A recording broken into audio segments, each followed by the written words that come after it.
જીવન શું છે? શ્રીમદ ભગવદ ગીતાના બીજા અધ્યાય 23મી ઋચામાં ભગવાન શ્રી કૃષ્ણ આત્માની નજર અમરતા વિશે કહે છે.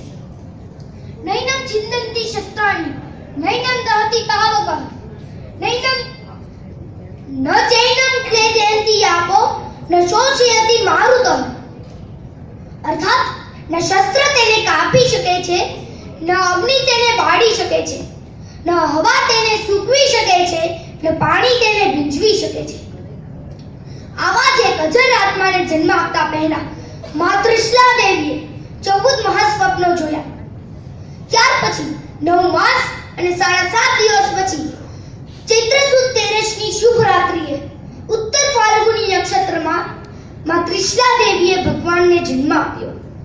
ત્યારે દેવોએ મેરુ પર્વત પર જઈને જન્મ મહોત્સવ ઉજવ્યો.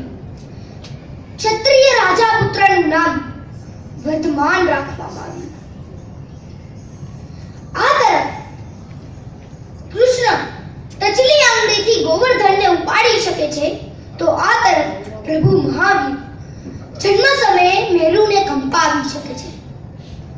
આ નિર્ભય બાળક જ્યારે તેના મિત્રો સાથે રમતો હતો ત્યારે તેને એક સર્પને બાલ્યકાળમાં જ ઉપાડીને દૂર ફેંકી દીધો હતો. આ બાળક ફરી એકવાર તેના મિત્રો સાથે રમતો હતો ત્યારે તે રમતમાં જીતનાર બાળકે હારનાર બાળકની પીઠ પર બેસવાનું એવું નિયત હતું. જ્યારે આ રમતમાં વર્ધમાન જીત્યા ત્યારે અન્ય બાળકની પીઠ પર તે બેઠા અને એ જ બીજો બાળક જેને રાક્ષસ તરીકે પણ ઓળખવામાં આવે છે અને દેવ તરીકે પણ સંબોધવામાં આવે છે, તેણે મહા સ્વરૂપ ધારણ કર્યું. આ નિર્ભય બાળકે તેના માથા પર મુષ્ટિથી સ્વ બચાવ માટે પ્રહાર કર્યો અને તે દેવ સ્વરૂપ વિરાટમાંથી વામન થઈ ગયું અને તેણે ક્ષમા માંગી.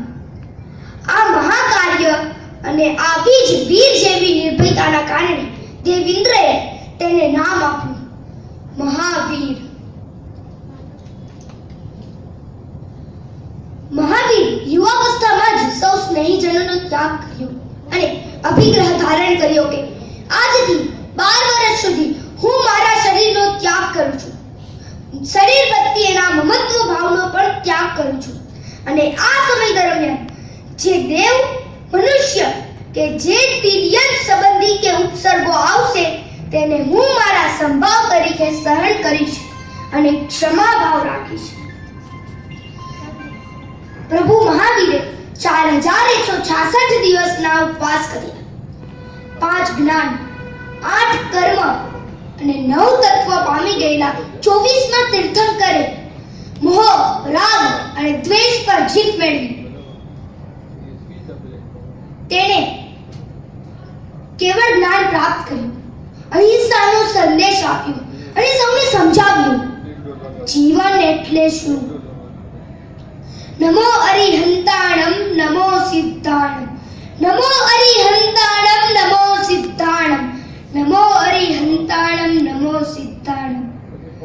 આપ સૌને મારા વંદન પૂર્વકના જય જીનેન્દ્ર.